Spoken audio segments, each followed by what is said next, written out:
Bon, chers amis, nous allons commencer.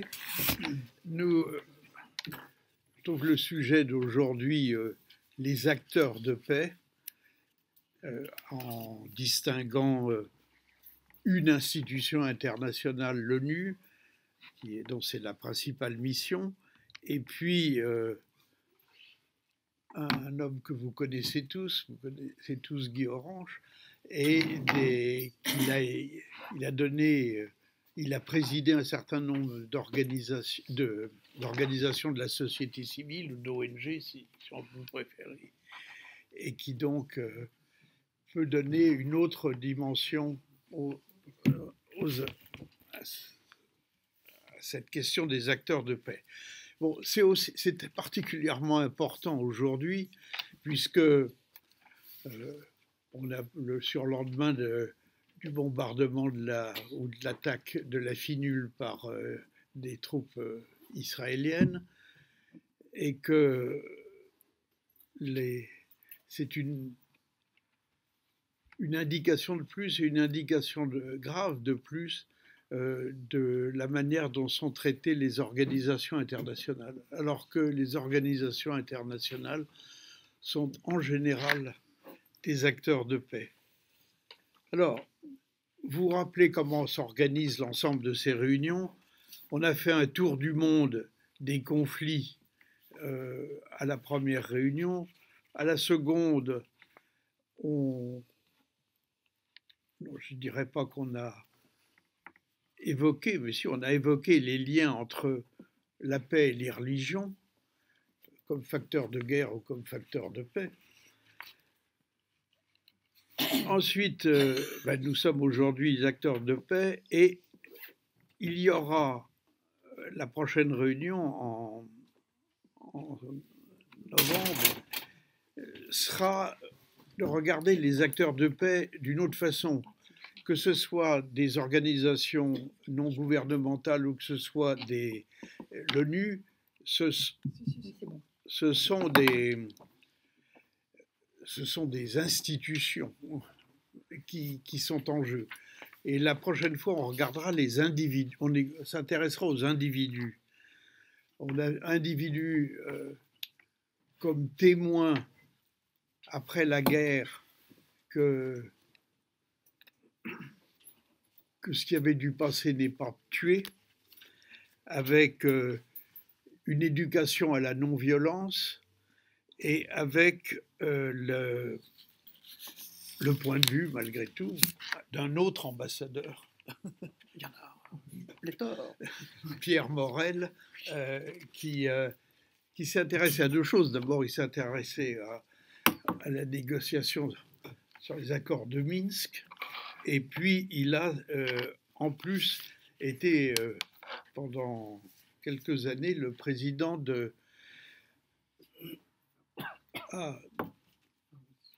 Pharos, merci, heureusement que tu es là.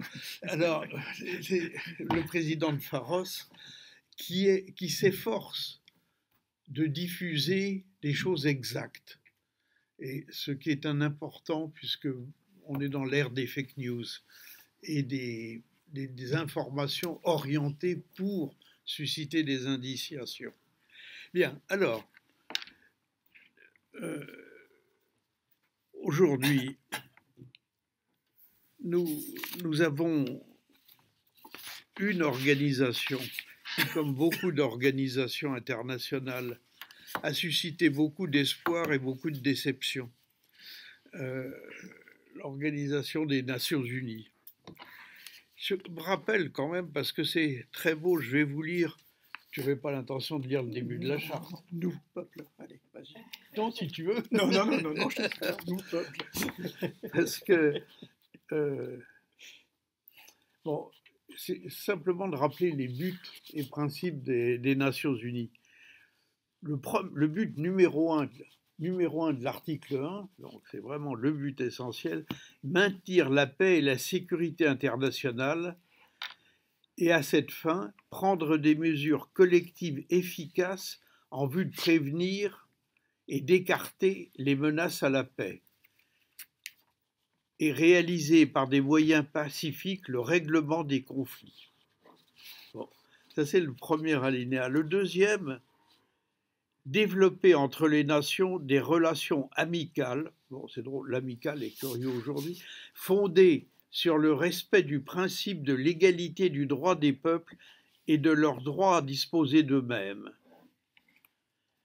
Et plus loin sur les questions des droits, il est intéressant que l'alinéa d'après indique réaliser comme objectif, réaliser la coopération internationale en résolvant les problèmes internationaux d'ordre économique, social, intellectuel, humanitaire, en développant et en encourageant, voilà, le respect des droits de l'homme et des libertés fondamentales pour tous, sans distinction de race, de sexe, de langue ou de religion. Vous voyez, les ambitions de l'ONU sont considérables et j'espère bien que l'ambassadeur Millet, Bernard Millet, va nous montrer que, contrairement à ce qui flotte dans le ressenti des gens et les diatribes de certaines presses, il y a des réalisations concrètes qui ont contribué, d'abord qui ont contribué à une chose, c'est qu'on n'a pas fait la guerre pendant 70 ans, au moins en Europe, et que... Jusqu'à il y a peu de temps. Oui, et que il y a eu quand même, sur la coopération entre les peuples, des réflexions assez abondantes et des actions assez convaincantes, auxquelles ont d'ailleurs participé et qu'ont inspiré en partie les organisations de la société civile. Sur les ONG, elles ont eu un rôle fondamental dans la création de l'ONU, parce qu'il y a eu un mouvement des ONG américaines et latino-américaines pour dire qu'ils allaient faire de l'obstruction au Congrès pour la ratification de la charte si on ne parlait pas des droits de l'homme. Alors, vu la place que les droits de l'homme ont explicitement dans la charte, on voit que c'est venu dans les derniers moments, parce qu'on en parle dans les derniers paragraphes, et que sur les droits de l'homme en tant que tels, on dit simplement que le Conseil économique et social pourra, s'il le souhaite, s'emparer de ce sujet. Donc les ONG ont joué un rôle, parce que c'est à cause d'elles qu'il y avait cette petite phrase. Et elles ont continué. L'ONU, elles ont eu un rôle important à l'ONU dans les années 70 parce qu'elles se sont emparées, à l'instigation du directeur général de la FAO à l'époque, de l'idée qu'on ne pourrait pas nourrir les pays pauvres avec les surplus des pays riches. Ça a l'air complètement idiot comme remarque aujourd'hui, mais à l'époque, ça a compté et les ONG ont joué un grand rôle en cela. Et puis, elles ont retrouvé une nouvelle vigueur, les ONG, après la chute du mur de Berlin, parce qu'il y a eu création d'énormément d'ONG dans les pays où c'était difficile d'en créer ouvertement. Et elles ont agi. Mais, enfin, je ne sais pas ce que tu diras là-dessus, mais elles sont aujourd'hui sévèrement attaquées et critiquées et par beaucoup de gouvernements, et qu'il faut avoir du courage pour défendre les droits de l'homme et même pour coopérer aujourd'hui. Bon, alors on va commencer par toi. Très bien, donc je suis ravi d'être parmi vous. Je peux difficilement refuser les sollicitations d'Yves Berthelot, qui est à la fois un ami et un complice sur toutes les questions qui touchent aux relations internationales et à l'origine au développement, puisque je l'ai découvert, moi, au début de ma carrière au Quai d'Orsay, à la fin des années 70, et lorsque j'étais premier secrétaire à Genève avec Stéphane Hessel. Donc, c'est une période très... Donc, j'ai répondu avec plaisir, avec sollicitation, et je vois que vous invitez Pierre Morel, Oui. qui est un excellent ambassadeur et qui a deux autres qualités formidables. C'est qu'il est comme moi originaire de Romans dans la Drôme, et que c'est son père qui m'a mis au monde. Ah. Donc,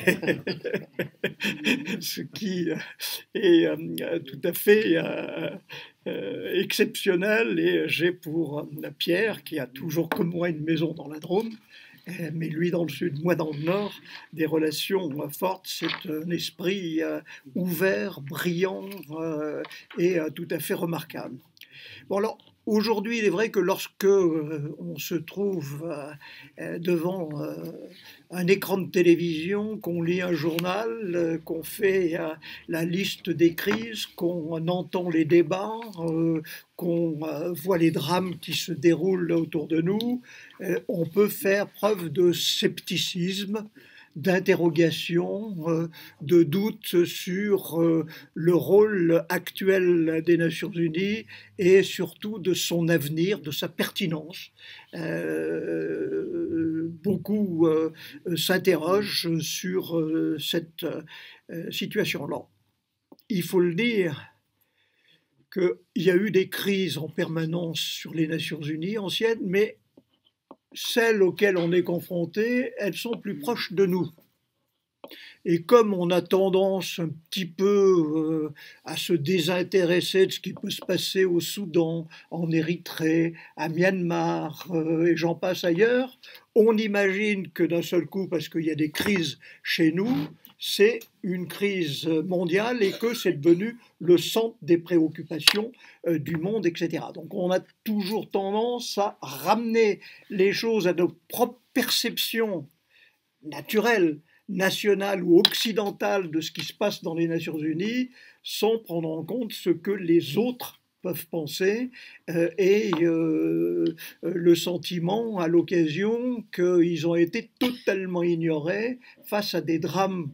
Et là, les humanitaires et les défenseurs des droits de l'homme le savent, ce qui se passait autour d'eux. Donc, il faut à la fois être conscient des difficultés, mais pas se dire que le monde est en train de s'effondrer, parce que chez nous, il y a des crises et voilà pas. Et Yves a évoqué il y a un instant une question en disant on a aujourd'hui deux crises majeures proches de chez nous, Ukraine et le Proche-Orient, alors qui est aussi lié au fait que notre propre société sont impactées fortement par ce qui s'y passe et qu'on le ressent très fortement. Mais lorsque vous faites la liste des conflits qui ont lieu depuis 1945, il n'y en a pas plus et pas de plus grande intensité aujourd'hui que ce qui a pu y avoir lieu pendant toute cette période. Je crois qu'il faut mettre ça en chose. Et le deuxième élément qui est également important, et je pense que c'est lié à l'existence de structures et de mécanismes de médiation, de discussion, de possibilité de se retrouver autour de la table, on a pu éviter, et qu'on le veuille ou non, ça aussi c'est un succès par rapport au siècle précédent, une nouvelle guerre mondiale depuis 80 ans. Il y a des conflits qui nous touchent, qui deviennent plus douloureux, mais il n'y a pas eu de conflit mondial alors qu'on aurait pu penser que ça arrive. Alors là, il y a certes le rôle des organisations internationales, des formes de médiation, etc. Il y a un autre élément qu'il ne faut pas négliger, c'est la dissuasion nucléaire, qui, pendant toute la période de la guerre froide et aujourd'hui encore, est un facteur qui, sans doute, a joué un rôle qui est important. Donc, je voulais remettre un petit peu les choses à l'ordre du jour pour qu'on examine ça peut-être sur le temps un petit peu plus long que la séquence immédiate est douloureuse, est difficile et porteuse de risques. Il ne faut pas se tromper qu'on rencontre aujourd'hui. Alors, sur les Nations Unies en tant que telles, là encore, quand on parle Nations Unies, on a tendance à tout voir au travers du prisme du conflit et de la guerre. Et de résumer les Nations Unies à ce qui se passe au Conseil de sécurité ou à ce que dit le secrétaire général. Mais c'est une toute petite partie de ce qu'est la galaxie du système des Nations Unies tel qu'il a été conçu et voulu durant la Seconde Guerre mondiale et pour tenir compte de ce qu'avaient été les leçons de l'histoire.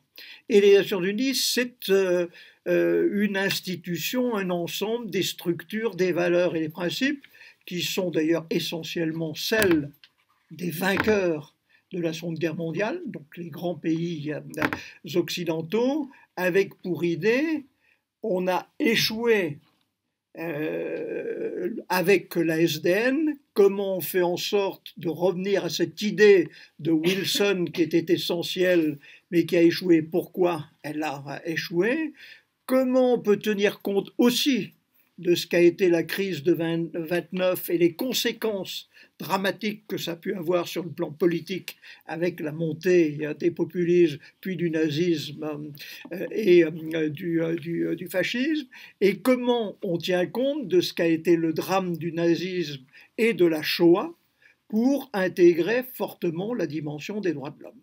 Donc je veux dire que c'est né de ces éléments-là, et il en est résulté à la fois des objectifs, une base juridique et des structures. Donc la base juridique, c'est la charte des Nations Unies. On a dit il faut que là, il y ait un élément fondamental qui soit la base du droit international que vont devoir respecter l'ensemble des États pour créer un environnement qui soit en conscient. Alors, Yves a fait référence, il y a une petite partie dans la charte sur les droits de l'homme, mais du fait de sa naissance dans un contexte où le conflit Est-Ouest entre bloc socialiste et bloc occidental existait à l'époque, sur les droits de l'homme, c'était un petit irritant du côté de l'autre côté de ce qu'allait être le rideau de fer, et il a fallu attendre 1948 pour avoir la Déclaration universelle des droits de l'homme.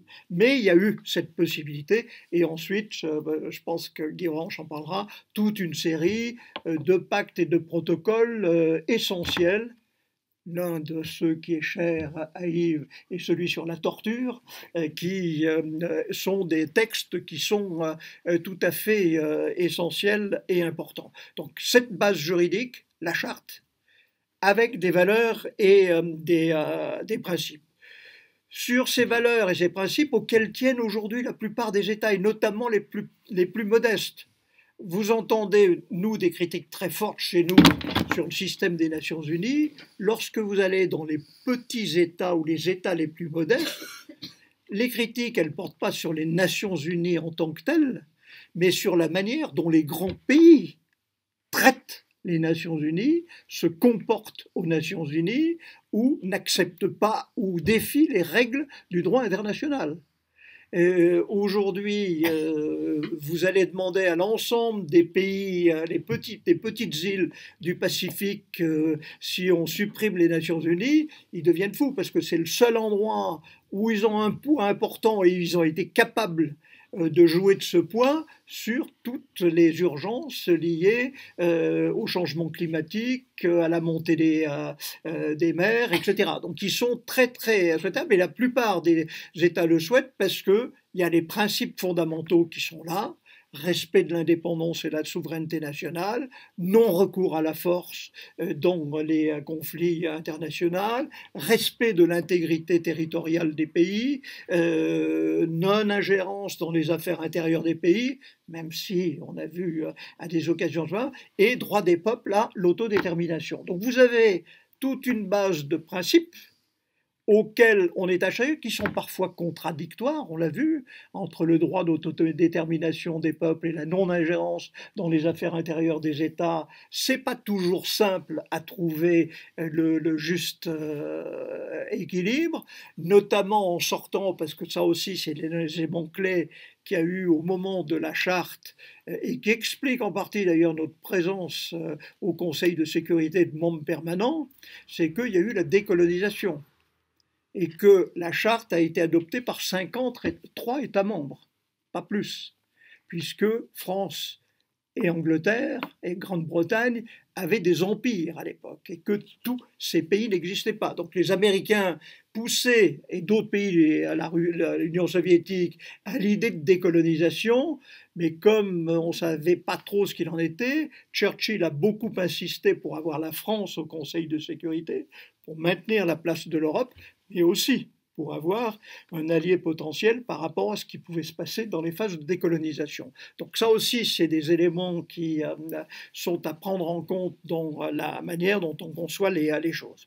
Alors ça, c'était les principes de base. L'autre élément essentiel, qui est basé sur notre propre tradition, notre propre histoire, depuis les traités de Westphalie, puisque vous avez parlé de religion auparavant, qui est la notion très européenne d'État-nation.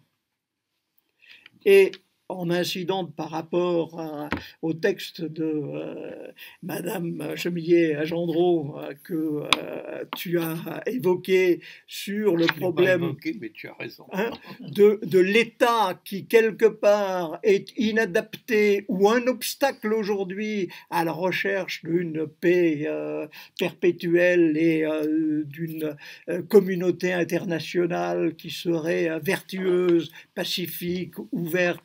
Et en matière de développement, il y a le fait que les Nations Unies sont basées fondamentalement sur un État de nation et qu'on ne remet pas en cause les frontières, avec toutes les difficultés qu'on a pu rencontrer. La crise de la Yougoslavie, aujourd'hui les conflits qui peuvent exister au Proche-Orient du fait des anciens accords Sykes-Picot, on est en plein dedans avec le Liban aujourd'hui, la Syrie ou autre. Donc on voit bien que ce rôle d'État-nation est là, mais on ne voit pas comment le contourner. Donc je veux dire que c'est vrai que ça peut apparaître comme une notion idéaliste de dire qu'il faut supprimer l'État pour arriver à une communauté internationale, etc.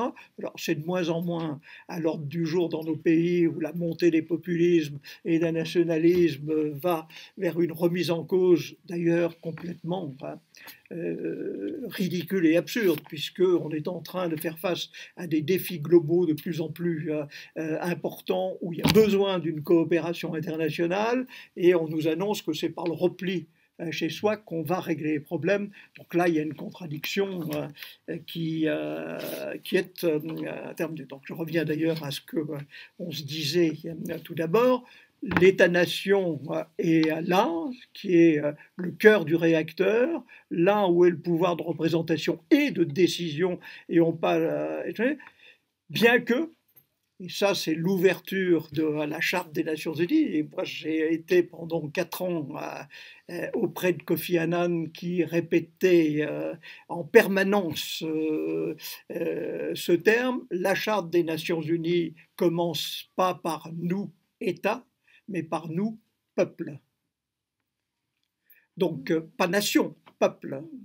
Donc là, vous voyez qu'il y avait à la fois sentiment de dire comment on va pouvoir dépasser tout ça, et en parallèle des mécanismes de décision et de représentation qui étaient purement étatiques. Alors, toujours quand on parle de ça, parce qu'on ne peut pas remettre en cause la souveraineté, et chez nous, on vient plus en dire s'il n'y a pas d'État, comment la légitimité démocratique va pouvoir se mettre en place, la légalité. Il faut bien qu'il y ait un mécanisme et un lieu où on puisse débattre, discuter, se retrouver.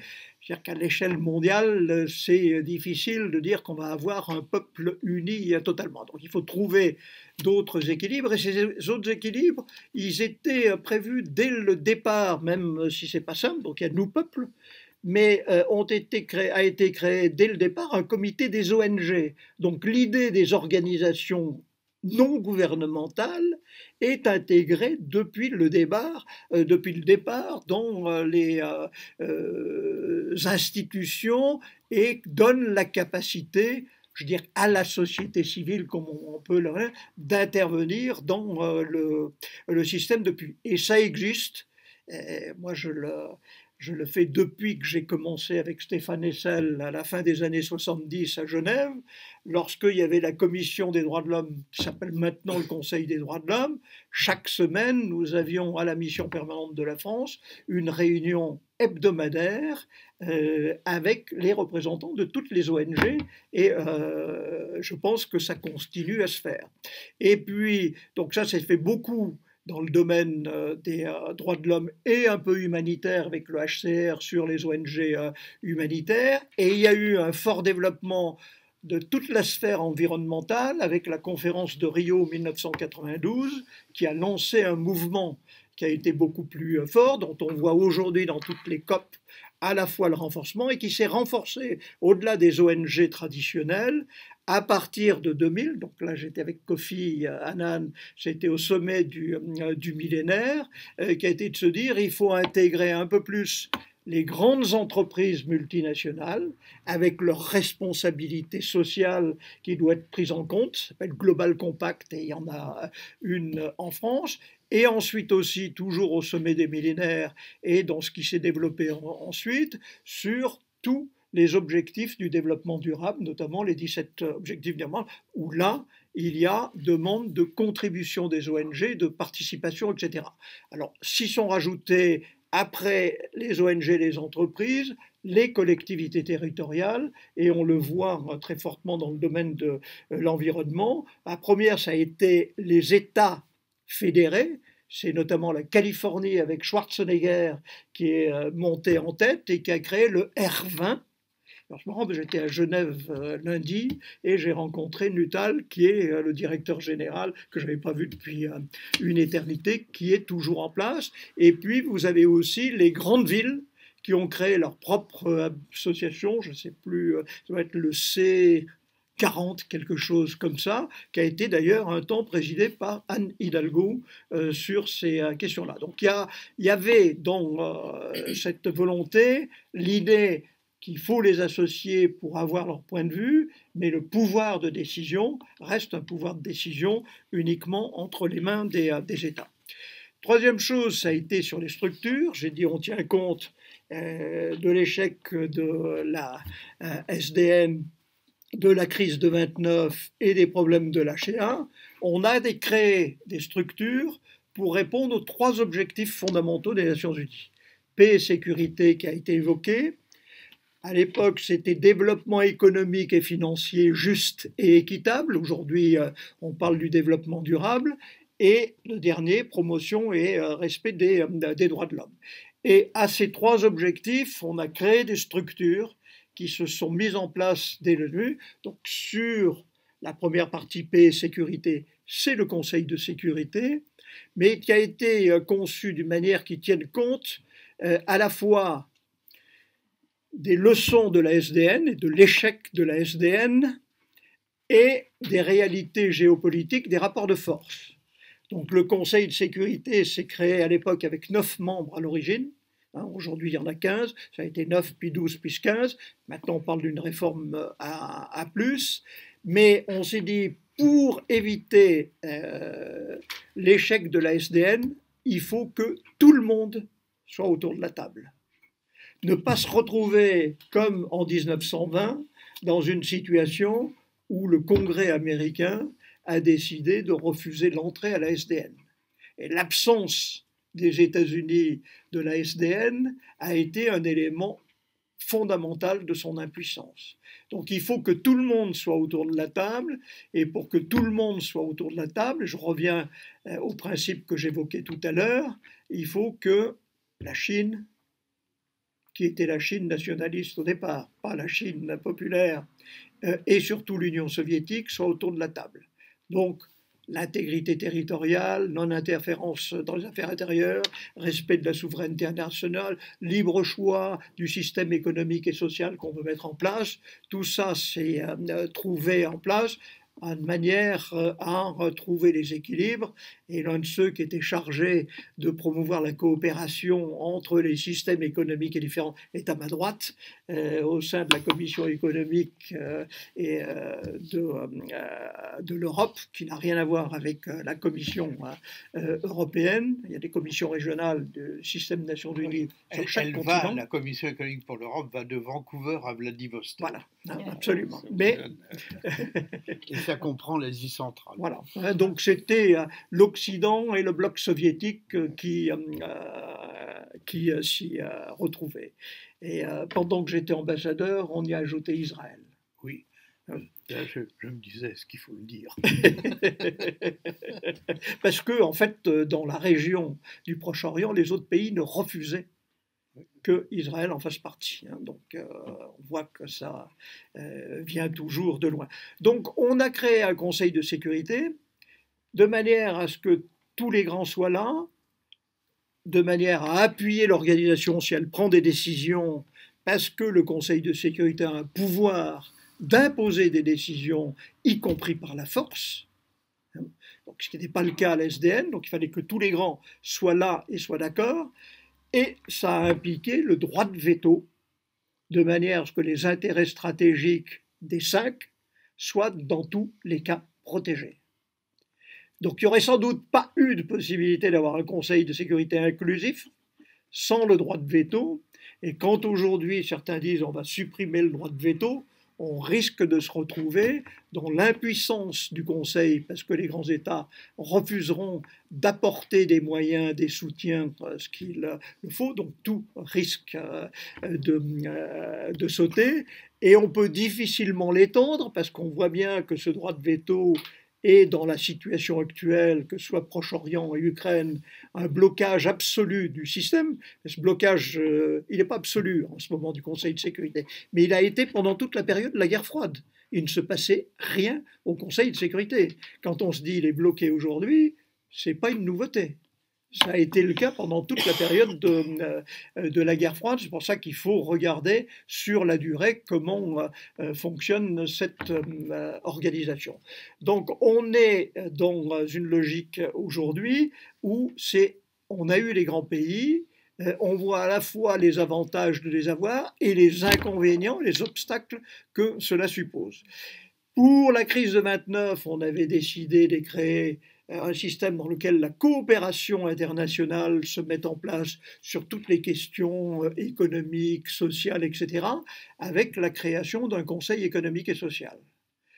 Là, ça a été plus délicat, puisque du fait de l'opposition entre l'Est et l'Ouest d'un côté, et puis la montée de la décolonisation, on a été plein dedans, nous, dans ce débat et sur le dialogue Nord-Sud et les revendications des pays du Sud. En fait, ce sont nos pays, et surtout après l'arrivée de Thatcher et de Reagan au pouvoir, la volonté des pays de l'Occident de dire on ne va pas toucher à l'ensemble des équilibres économiques sérieux dans une organisation où on est minoritaire, puisque hors du Conseil de sécurité, c'est la règle de la majorité qui s'impose, même si les textes n'ont pas de valeur obligatoire.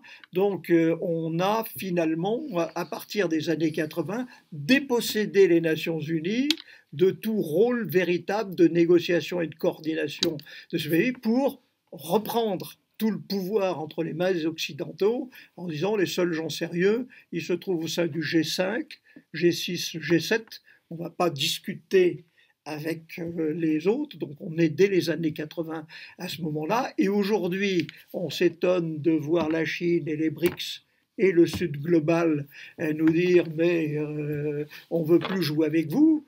L'histoire se répète, on l'a vécu nous à un moment où il y avait une possibilité de véritable coopération. Du côté français, on avait poussé le dialogue Nord-Sud au moment de Giscard, mais finalement, c'est nos pays qui ont mis de côté toutes les questions de négociation économique, commerciale. Alors, sur le financier, en fait, et le commerce, pour tout vous dire, dès la fin de la guerre, les pays à économie de marché avaient mis en place leur propre système, le FMI, la Banque mondiale et le GATT pour le commerce, dans lesquels les pays socialistes n'existaient pas. Donc on avait monté finalement un système économique et financier totalement contrôlé par les seuls occidentaux, et le reste du monde était alors pour l'espace socialiste soviétique, c'était le Comecon, ils fonctionnaient entre eux, mais où tous les pays du Sud se sont sentis totalement marginalisés. Donc ça explique aujourd'hui toutes les discussions qu'il peut y avoir sur le Sud global, les BRICS, en disant mais comment c'est anti-occidental ou pas. Il faut voir d'où cela vient et ce que sont les responsabilités des uns et des autres. Et le troisième aspect des structures, on laisserait peut-être Guy-Ranche après le faire, c'est toute la dimension droits de l'homme. Donc j'ai dit, il y a eu la déclaration et les protocoles, la commission des droits de l'homme qui était chargée de travailler sur ces questions, là encore avec beaucoup d'avancées, mais en même temps ça a été comme pour le Conseil de sécurité des côtés des Occidentaux, parfois une certaine arrogance pour imposer des conditions, des sanctions, des règles du jeu aux États du Sud, aux régimes qu'on n'estimait pas dans la ligne et qui disent aujourd'hui on en a marre de vos valeurs, surtout que dans le même temps, vous êtes moins attentif aux droits de l'homme dès lors qu'il s'agit de vos protégés, qui pouvaient être Pinochet au Chili, qui étaient les pays du Golfe ou d'autres. Donc il y avait de cette manière-là le sentiment quelque part qu'il y a eu du deux poids deux mesures qui, sur ces questions, ont réglé le problème.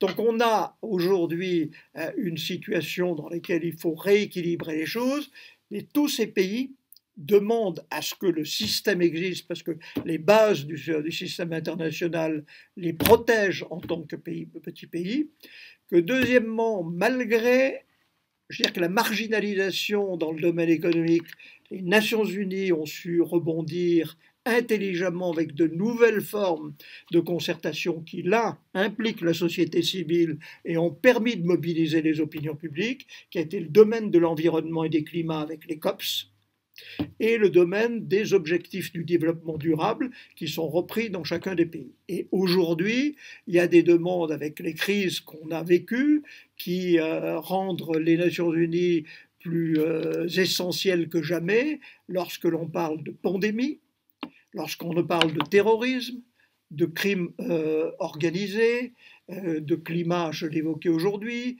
de régulation de l'intelligence artificielle et de l'avenir du numérique, de la traite des êtres humains, des migrations.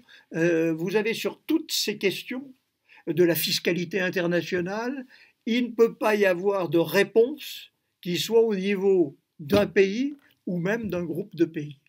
Donc il y a là un besoin essentiel d'organisation et de lieu de négociation. Parce que, je veux dire, sur le plan économique, on a vu comment la situation s'est passée, je vous dis, avec la marginalisation des organisations internationales, la montée du G5, du G8 et des pays occidentaux, a fait qu'on a, à ce moment-là, décidé nous-mêmes à la fois de déposséder les Nations Unies de tout rôle en la matière, mais on a abouti à déposséder nos propres gouvernements et nos propres des États d'une capacité de régulation et d'intervention dans toute la sphère commerciale et financière.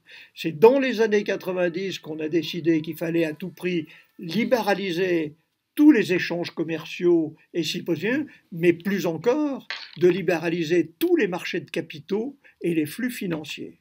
Et c'est sur cette base-là qu'en fait, il n'y a plus de contrôle des États, avec un développement massif des paradis fiscaux, des mécanismes d'optimisation fiscale, qui a eu les délocalisations en masse, puisque l'ensemble des fonds de pension ou les hedge funds dire on ne va pas produire chez nous, il va falloir aller produire en Chine ou ailleurs, de manière à ce qu'on puisse avoir des produits pour nos consommateurs qui sont importants. On a eu une évolution radicale en 30 ans des flux commerciaux avec une montée de la Chine phénoménale et une désindustrialisation et une précarisation en plus de l'emploi et des classes moyennes dans nos propres pays qui sont aujourd'hui la crise. Alors souvent, je veux dire que les populistes vont dire mais c'est la faute des organisations internationales, c'est exactement le contraire. C'est parce qu'on a dépossédé de tout pouvoir de régulation internationale sur ces questions et que seul le libre jeu du marché et la non-intervention de l'État et la privatisation étaient devenus les maîtres mots qu'on a abouti à une situation de ce type. Donc quand on parle d'organisation internationale, je crois qu'il faut remettre le tout dans son contexte.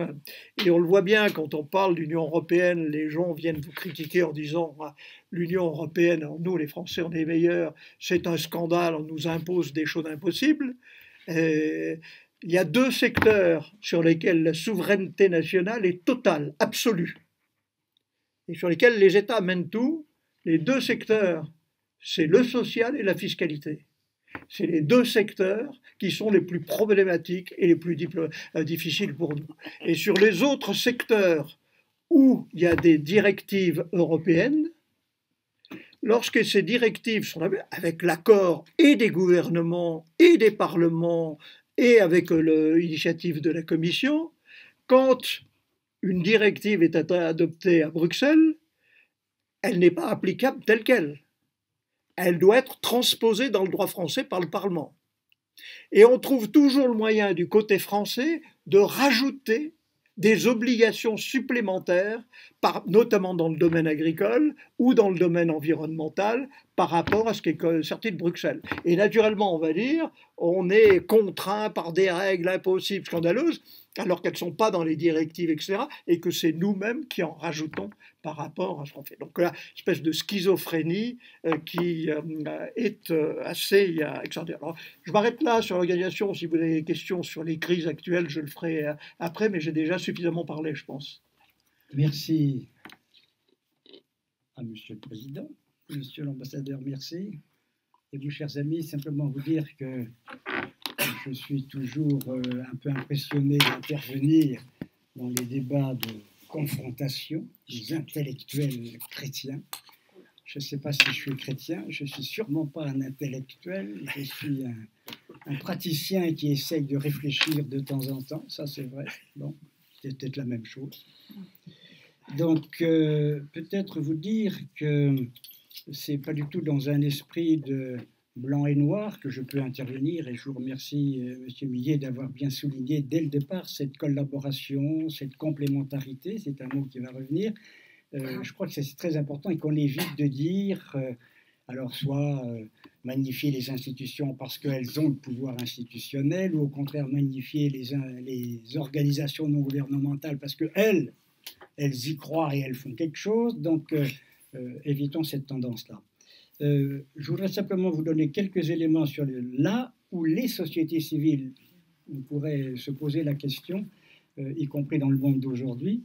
Je crois que le pluriel n'est pas forcément inutile, en tout cas à réfléchir, et que le pluriel dans société civile n'est pas forcément opposé à l'idée d'une certaine communion, d'une certaine action commune possible. Il y a trois mots qui m'intéressent, ou trois séries de mots qui m'intéressent peut-être pour ces quelques remarques sur la société civile et à propos de la construction de la paix, car c'est ça qui nous intéresse. Le premier duo, c'est complexité et diversité. Et c'est vrai que la société civile va davantage, je dirais, que certaines institutions pouvoir exprimer, pouvoir relever le défi de la complexité et de la diversité, parce que justement, ces sociétés civiles ne sont pas encadrées par un certain nombre de principes et de principes internationaux sur leur fonctionnement, sur leurs règles, etc.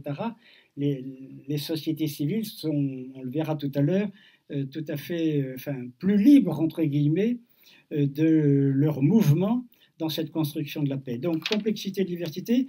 Le deuxième duo, c'est comment ces projets que rappelait Monsieur l'ambassadeur vont s'incarner.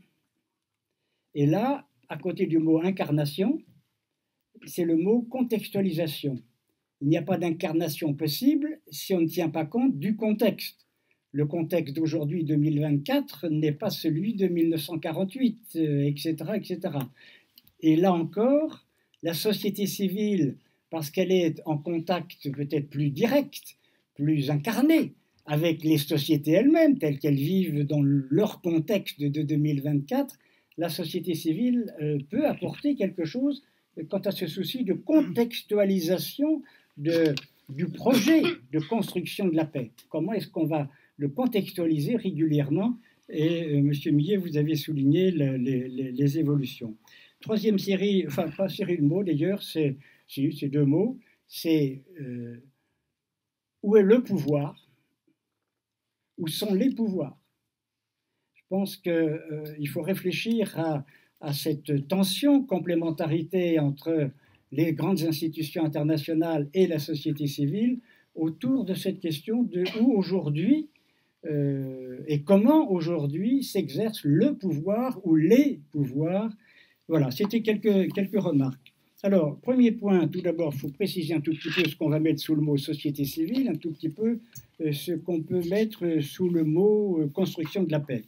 Société civile, j'ai fait un petit amalgame pour arriver non pas à une définition, mais à une approche. Un ensemble de personnes ou de groupes agissant à travers des associations plus ou moins juridiquement organisées, je prends le mot association dans le sens très large du terme, en indépendance vis-à-vis des organes institutionnels politiques, et avec le but de peser sur la construction de la société. Donc, un ensemble, organisé ou pas, la vertu, mais aussi la faiblesse de l'indépendance, et puis le but de peser sur la construction concrète, incarnée, je parlais tout à l'heure, de la société. Comment la changer? On y reviendra dans un moment. Bon, la société civile a une longue histoire, mais on va évidemment s'arrêter. Simplement, j'ai été frappé en regardant un peu des ressources. C'est toute la lutte, par exemple, fin du XVIIIe siècle, la société civile et la lutte contre l'esclavage. C'est tout à fait intéressant que c'est un mariage entre groupes de penseurs et groupes d'activistes, voire groupes de politiques, qui vont permettre, d'abord en Grande-Bretagne, puis éventuellement ensuite dans d'autres pays européens, dont la France, qui vont poser le problème de la lutte contre l'esclavage, du scandale de l'esclavage, parce que ça paraissait pas si scandaleux que ça, poser le scandale de l'esclavage, et deuxièmement, incarner ceci à travers des législations, des prises de position juridiques. 19e siècle, il y a beaucoup de choses lors du 19e siècle, mais je vais simplement citer la naissance de la Croix-Rouge, et je pense que ça c'est tout à fait important, car je mets la Croix-Rouge, bien que ça soit entre guillemets en elle-même une institution, mais je la mets dans la société civile au sens où elle n'est pas liée directement à des institutions politiques en tant que telles.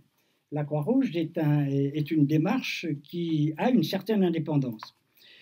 Sûrement, on va voir à la fin du 19e et les mouvements, je pense à l'affaire Dreyfus, comment une affaire, entre guillemets, un scandale personnel, judiciaire, politique, va donner naissance, par exemple, à la Ligue des droits de l'homme et à tout ce qui va venir. Et c'est intéressant parce que cette société civile, elle ne crée pas seulement de quelques envies de beaux esprits qui ne savent pas quoi faire un mercredi soir, mais qui essayent de tirer les conséquences d'un certain nombre d'événements historiques, d'événements de réalité sociale. Et ça, c'est très important de ne jamais détacher la société civile, les membres de cette société civile, de leurs racines socio-politiques contextualisées, ça me semble important.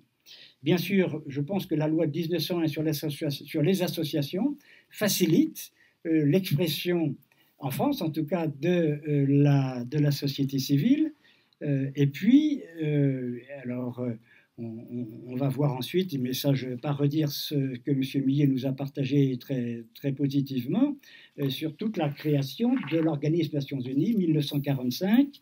Je reviens simplement, parce que je l'avais noté dans ma petite préparation, l'expression que vous avez ressoulignée, nous les peuples. Et ça me semble très important pour dire que, mais on ne peut pas envisager cette construction sans cette fameuse société civile, qui est, entre autres, l'un des aspects ou l'une des expressions, pas la seule, l'une des expressions de ces fameux peuples qui, en 1945, vont se donner un projet. Sûrement, alors d'autres, on va voir la Fédération internationale des droits de l'homme, Pax Christi international, Amnesty International, les mouvements de la paix, j'y reviendrai peut-être tout à l'heure, mais poindre à cette époque-là, donc on est là au XXe siècle. Je m'arrête un instant sur ce moment spécial du cycle des forums sociaux mondiaux. C'est assez intéressant parce que là, on voit la complémentarité. Alors la complémentarité peut être davantage au départ avec le monde économique. C'est le forum de Davos, où les décideurs économiques vont pouvoir du monde entier, ou ceux qui en tout cas estiment avoir le pouvoir dans ce domaine dans le monde entier, qui va inspirer indirectement dès 2001 la création du Forum social mondial. Et ce n'est pas totalement par hasard que l'inspiration est brésilienne, c'est-à-dire qu'elle vient de ce qu'on appellerait aujourd'hui le Sud global ou cette autre partie du monde, et pour moi c'est tout à fait important et significatif. Donc ce Forum social mondial, avec, et là encore, et on va rejoindre certains accents des Nations Unies, un autre monde est possible. Alors ça a été généralement interprété comme une espèce de position, de principe de révolution. Ça ne me semble pas spécialement révolutionnaire que de dire qu'un autre monde est possible. Il me semble que d'autres communautés religieuses ou d'autres communautés de pensée l'ont également dit, sans que ça soit en soi considéré comme des affreux gauchistes, etc. Très certainement, un forum social mondial qui se situe contre les excès et les dérapages dès les années 2000, de ce qu'on va appeler le néolibéralisme et de la dictature du tout profit maximal. Je ne dis pas la dictature du profit, j'ai bien dit la dictature du tout profit maximal. Diversité des participants, car dès le départ, le Forum social mondial, donc je répète, 2001, le premier, Porto Alegre, le Forum social va avoir le souci de l'ensemble de la planète. Ce qui a été difficile en 1945-1948, puisque une bonne partie de la planète était encore sous domination institutionnelle d'un certain nombre de grandes puissances. Les partis politiques en tant que tels ne sont pas invités. Est-ce qualité de partis politiques dans les forums sociaux? Ça ne veut pas dire qu'il n'y a pas des analyses politiques ou des prises de position qui vont avoir une couleur politique, mais ils ne sont pas invités. Pas de décision commune. Et ça, c'est tout à fait intéressant. Ce forum est un forum. Il laisse ensuite les différents acteurs de la société civile prendre leurs décisions en tenant compte de leur contexte local, leur contexte continental, leur contexte mondial, et pour certains aspects de la société civile. Mais ça, c'est tout à fait important qu'il y ait là une liberté que certains vont reprocher au forum social parce que ça va être interprété comme une certaine inefficacité. Mais à quoi ça sert? L'idée importante, c'est que le forum ne sert pas à aboutir à une décision commune, mais à faire germer dans les différents lieux et selon les différents contextes des décisions, des lieux de décision. Et puis, ça réunit jusqu'à 140 000 personnes. Ce n'est pas totalement négligeable que de pouvoir réunir pendant une quinzaine de jours ces personnes du monde entier. Et puis, et là c'est intéressant pour nous, dans l'évolution de la société civile, 2021, c'est le premier forum social mondial en ligne. Il n'est plus en présentiel, comme on dirait, mais il va se faire en ligne. Et d'une manière générale, à partir de cette date, c'est vrai qu'on va assister à un certain affaiblissement de la dynamique du forum social mondial. Je ne dis pas du tout l'échec, je dis simplement un affaiblissement qui est peut-être simplement l'expression d'un autre contexte, d'une autre réalité de mondialisation. je m'arrête sur, sur l'aspect de la société civile en indiquant tout de suite la dimension de réseau. Car pour moi, la société civile est d'abord un lieu de réseautage, de se mettre en réseau et de penser les problèmes affrontés, les solutions proposées en réseau. Et c'est une des caractéristiques, à mon avis, de ce que pourrait avoir comme efficacité la société civile si elle sait organiser ce réseau. Non pas contre les États, et ça c'est très important, mais au-delà de l'État. Vous vous souvenez peut-être que à quelle année c'est, sans doute dans les années 2010 à peu près, l'un des rapports d'Amnesty International s'intitule « Au-delà de l'État ». C'est ce qui a été signalé tout à l'heure par M. Millet, justement. Ce n'est pas du tout une opposition, c'est une position différente qui est prise par rapport à la société. Bien évidemment, évolution de ces sociétés civiles. J'ai commencé à en parler à partir du forum de 2021, forum numérique, avec les nouveaux médias. Et la société civile ne peut pas ne pas réfléchir à l'usage et parfois à la protestation contre certains usages de certains médias modernes. C'est évidemment une des grandes questions d'aujourd'hui sur la désinformation.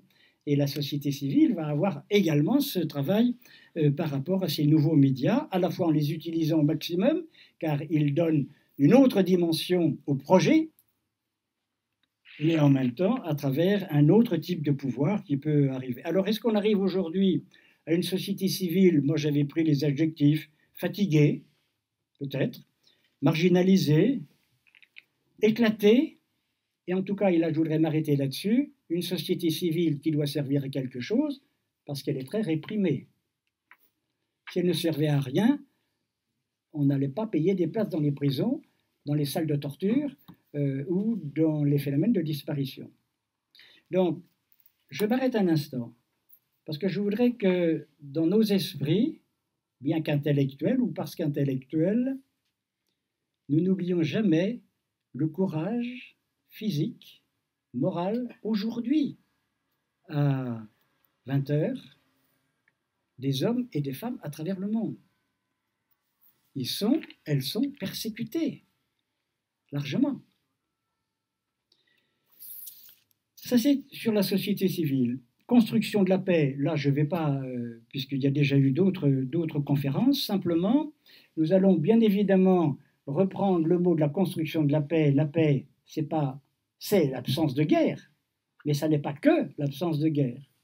La construction de la paix, c'est aussi la réunion des conditions économiques, sociales, culturelles, spirituelles peut-être, qui vont permettre à cet esprit de paix de germer, et voire de se développer, voire de s'incarner.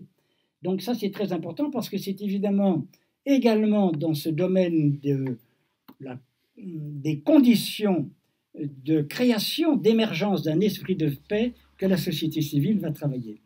Alors, autre point, autre remarque, dans le contexte actuel, et le contexte actuel, moi je le c'est quoi le rôle de la société civile?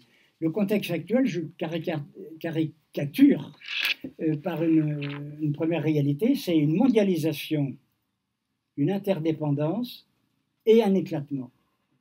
Et je pense qu'on ne peut pas ne pas relier ces trois aspects de la mondialisation qui crée une interdépendance. On le voit bien à travers l'économie, on le voit bien quand nos 7 petites filles vont aller essayer de trouver du travail, elles vont être en interdépendance mondialisée, mais en même temps une situation d'éclatement.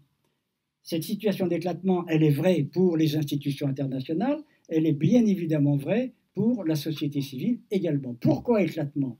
Parce qu'il y a un repli, une tendance à se replier sur soi de la part des peuples, de la part des États, et bien évidemment une manipulation par un certain nombre de responsables politiques qui y voient un magnifique outil pour asseoir leur pouvoir. Bon. Mais pourquoi ce repli? Ce n'est pas simplement la faute au bon Dieu, ce n'est pas simplement parce que l'homme est mauvais, c'est parce que la dépendance, ce n'est pas marrant. Et que dans nos sociétés, on réagit, je dirais, très légitimement contre ce sentiment de dépendre. Oui, il y en a marre de dépendre des Chinois, oui, il y en a marre de ceci, de cela, et en même temps, on est dans ce monde mondialisé, interdépendant dont je parlais tout à l'heure. mais il y a là un lien, je parlais de complexité, une tension qu'il va falloir vivre au niveau des institutions, l'ambassadeur en a parlé, mais au niveau de la société civile, bien évidemment. Ça, c'était le premier point sur ce contexte général de mondialisation, interdépendance et éclatement. Le deuxième point, mais je n'insiste pas là-dessus, c'est le lien entre l'épanouissement de cette société civile et la dynamique des droits humains. C'est une évidence. Vous avez cité la charte. Moi, j'ai ici sous les yeux justement l'article 71 de la charte de 1945. Le Conseil économique et social peut prendre toute disposition utile pour consulter les organisations non gouvernementales qui s'occupent des questions relevant de sa compétence. Ces dispositions peuvent s'appliquer à des organisations internationales ou, s'il y a lieu, à des organisations nationales après consultation des membres, etc. Bien. Donc tout ça pour dire que dès le départ, la société civile est inscrite dans cette dynamique des droits humains. Et ça, c'est fondamental. On va le retrouver à l'évidence en 1948, puisque le début du préambule de la déclaration de 1948 va non pas citer les organisations non gouvernementales, elles ne sont pas citées dans la déclaration de 1948, mais l'esprit de paix, l'esprit de collaboration au service de la paix est bien évidemment le centre de cette déclaration de 1948. Et il y a un mot qu'il nous faut reprendre sans cesse quand on essaye d'approcher cette société civile, c'est le mot dignité. En quoi tel groupe, telle association, tel mouvement, telle fédération, tel je ne sais pas quoi, est véritablement au service de la dignité. Et je pense qu'il y a là une très bonne collaboration entre cette dynamique des droits de l'homme et la naissance ou l'approfondissement de la société civile, puisque c'est sur le souci de la dignité, du respect, de l'incarnation, du respect incarné de la dignité de la personne et les institutions internationales et bien évidemment la société civile vont travailler. Troisième ou quatrième petite remarque, c'est la société civile, elle est terriblement impliquée au cœur de la guerre. Je n'ai pas besoin de vous faire un dessin. Je veux dire, ce n'est pas simplement des gens qui vont avoir une carte de président ou qui vont payer des cotisations. Aujourd'hui, on voit bien l'implication, que ce soit dans le domaine de l'humanitaire, bien évidemment, mais d'une manière générale, alors d'une manière très sporadique, selon les moments. Dans tous les conflits, aujourd'hui, je peux l'affirmer, il y a des adversaires, membres des sociétés différentes qui se combattent, mais des adversaires qui font publiquement ou secrètement des démarches pour se contacter, pour travailler ensemble, à au minimum maintenir l'idée qu'une paix est possible. Bon. Et ça, c'est tout à fait important qu'il y ait aux côtés des institutions internationales, avec forcément les limites que les États leur imposent, entre guillemets, qu'il y ait cette société civile qui, elle, va avoir, je dirais, parce qu'elle est indépendante, la capacité de créer l'impossible, c'est-à-dire de faire se parler des Israéliens et des Palestiniens, de faire se parler des Russes et des Ukrainiens. Et ça, c'est très, très important, chers amis. Il faut soutenir, nous, davantage, parce que ça nous paraît loin, ça nous paraît très idéologique. Ça n'est ni loin ni idéologique. Je peux vous donner des noms, je peux vous donner... Je voulais essayer de faire un montage pour que vous ayez quelques photos, mais je n'ai pas eu le courage de le faire. Quelques lieux spécifiques de l'action de la société civile, et puis il vous reste encore 4 minutes et demie de patience et j'aurai terminé. Je ne reviens pas sur cette société civile qui s'inscrit dans les mécanismes des institutions internationales. Ces mécanismes ne fonctionneraient pas, j'ose le dire, s'ils n'avaient pas dès le départ laissé la place à la société civile d'une manière organisée. On a parlé de l'ECOSOC, mais on peut parler des pactes de 1966 sur les droits de l'homme qui vont créer des comités, des lieux de contrôle, et on peut aller jusqu'à la naissance du tribunal pénal international, puisque ça va aller là, sous la pression de la société civile, bien évidemment, ça va aller jusqu'à la création d'un organe, non pas simplement de contrôle et de bavardage, mais de prise de décision. Alors, j'ose pas utiliser le mot sanction, sauf sanction morale, parce qu'on va voir que ces lieux n'ont en même temps, et c'est la logique même de la société civile, n'ont pas ce pouvoir politique. Alors, incarnation, liberté au regard de ces institutions internationales, et ça c'est très important, Et ne nous plaignons pas de ce que de temps en temps elles râlent contre les institutions internationales ou qu'elles en disent beaucoup de mal, ça peut rendre service, que de temps en temps d'être un peu chatouillé, d'être un petit peu gratouillé.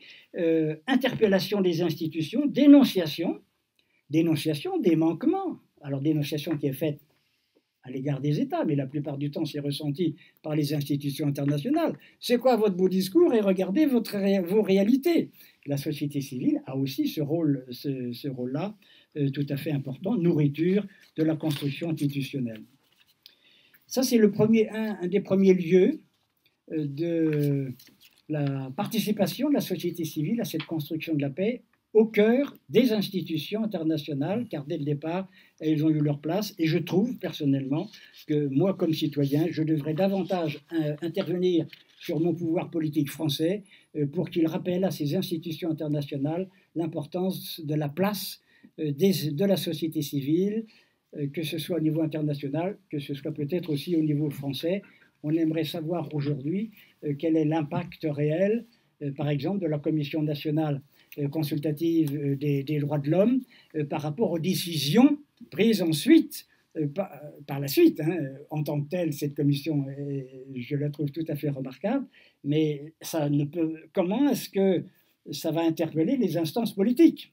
Comment est-ce que, quel rouage, quel mécanisme va permettre à ce débat acteurs, actrices, groupements, associations, comment ça va se transformer en décision politique? Un autre aspect, société civile et construction de la paix, je ne le traite pas parce qu'il est très compliqué, c'est la question des lanceurs d'alerte. Mais je pense qu'ils sont issus de la société civile, plus ou moins soutenus, mais ils sont issus de cette société civile. Autre lieu d'impact de cette société civile dans la construction de la paix, c'est les organismes qui se spécialisent sur certains sujets. Il a été question beaucoup de l'écologie et des différents équilibres environnementaux. La crise de la démocratie, qui va oser aujourd'hui parler de la crise de la démocratie, sinon les artisans ou les acteurs, actrices de la société civile. Et puis pour moi, la question des migrations. Et là, je parle pour la France, et d'une manière tout à fait personnelle, donc oubliez-le tout de suite. Oui, je demande à la société civile de continuer à me réveiller chaque nuit par rapport à notre démission à l'égard de la question et de la manière dont on pose, non pas de la manière dont on résout, mais de la manière dont on pose la question des migrations. Donc je remercie la société civile de me chatouiller, parfois d'une manière un peu excessive, et à mon âge ça devient pénible, mais sur un certain nombre de sujets. Tout un grand domaine, et j'aurai terminé bientôt, tout un grand domaine, c'est société civile et le monde de l'éducation. Alors bien sûr, avec des outils internationaux tels qu'ils ont été rappelés, mais il est évident que cette société civile, elle est directement en prise avec cette jeunesse locale, européenne, voire mondiale. Je n'ai pas besoin, me semble-t-il, de beaucoup m'appesantir sur ce rôle de la société civile comme constructrice de la paix dans le moment et dans le lieu particulier qui est le moment de l'éducation. Dans le moment, et je donnerai simplement là 2 exemples, dans le moment international. Je trouve très intéressant, et ce n'est pas parce que j'ai été au service du CCFD Terre Solidaire pendant un certain temps, la notion de partenariat. Mais je pense qu'il serait bon que nous la retenions dans nos modalités de proposition. J'ai ici, par exemple, un partenariat soutenu par le CCFD avec des associations au Tchad. La société civile s'organise pour construire la paix. Je ne sais pas si vous connaissez la situation de la société tchadienne, mais je veux dire, un tel projet, ce n'est pas de la tarte. S'organiser avec les divisions, avec les rivalités, avec les pressions extérieures. J'ai un autre projet que j'ai pris là hier sur la même chose au Mali, par exemple. Mais je me souviens aussi, par exemple, d'une rencontre avec des femmes birmanes. J'étais à la frontière de la Thaïlande et de la Birmanie, et ces femmes birmanes venaient faire un stage de formation grâce à la société civile en Thaïlande sur la démocratie. Et à un moment, elle me dit, alors, vous allez, vous, Français, vous allez m'expliquer, vous allez nous expliquer ce que c'est que la démocratie. Et je trouve ça très intéressant qu'un dialogue sur la frontière birmane entre des Birmanes et un brave Français incompétent puisse s'instaurer pour essayer de se dire mais qu'est-ce que tu mets sous ces mots démocratie, qu'est-ce que tu as mis à travers ton histoire? Et je pense que c'est tout ça la société civile. Il a été question tout à l'heure, je crois, dans l'intervention de M. l'ambassadeur, de la lutte contre les paradis fiscaux. Le CCFD n'a rien contre le paradis. Par contre, le paradis fiscal, oui. Les biens mal acquis, qui a fait que j'ai été traîné en justice par le président de la Guinée équatoriale qui estimait que je l'ai diffamé lorsque je signais un rapport sur, il me semble qu'il y a de l'argent qui a pris une mauvaise direction, par exemple en Guinée équatoriale. Bon, je vous dis tout de suite, ça s'est très bien terminé, nous avons été innocentés. Dernier point, qui peut-être il nous faudrait le réfléchir à un autre moment, c'est la question de la non-violence. Je pense que la société civile, elle est aujourd'hui, alors M. l'ambassadeur y a fait allusion dans le refus du conflit, dans le refus de l'usage des armes, etc. Mais la société civile devrait être à la pointe de ce combat pour l'éveil à la non-violence. Je ne dis pas que la non-violence soit le principe qui va régler nos problèmes, je dis simplement qu'il y a là une piste à la fois réelle et tout à fait importante. Je termine, mon cher Yves, mais je ne peux pas ne pas le faire parce que moi, ça me tient très à cœur. C'est le rôle de l'art dans et de la création artistique, et donc de la société civile, dans la construction de la paix. Je me permets de lire un poème que j'ai mis à la fin d'un de mes livres sur la paix. Et là, vous allez pouvoir vous réveiller avec le débat. Le rêve de l'enfant, c'est la paix. Le rêve de la mère, c'est la paix. Les paroles de l'amour sous les arbres, c'est la paix. Quand les cicatrices des blessures se ferment sur le visage du monde et que nos morts peuvent se tourner sur le flanc et trouver un sommeil sans grief, en sachant que leur sang n'a pas été répandu en vain, c'est la paix. La paix est l'odeur du repas, le soir, lorsqu'on n'entend plus avec crainte la voiture faire halte dans la rue. J'oserais dire aujourd'hui les obus ou les bombes qui vont tomber. Lorsque le coup à la porte désigne l'ami.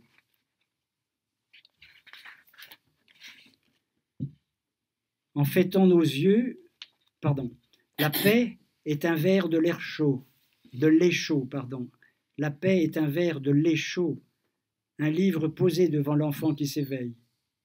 Lorsque les prisons sont réaménagées en bibliothèque, lorsqu'un chant s'élève de seuil en seuil, la nuit, à l'heure où la lune printanière sort du nuage, comme l'ouvrier rasé de frais sort du coiffeur du quartier le samedi soir, c'est la paix. Lorsque le jour qui est passé n'est pas un jour qui est perdu, mais une racine qui hisse les feuilles de la joie dans le soir, et qu'il s'agit d'un jour de gagner, d'un sommeil légitime, c'est la paix. Lorsque la mort tient peu de place dans le cœur, et que le poète et le prolétaire peuvent pareillement humer le grand œillet du soir, c'est la paix. Sur les rails de mes vers, le train qui s'en va vers l'avenir chargé de blé et de roses, c'est la paix. Mes frères, au sein de la paix, le monde entier avec tous ses rêves respire à plein poumon. Joignez vos mains, mes frères, c'est la paix. Je pense que la société civile nous aide à joindre nos mains. Merci.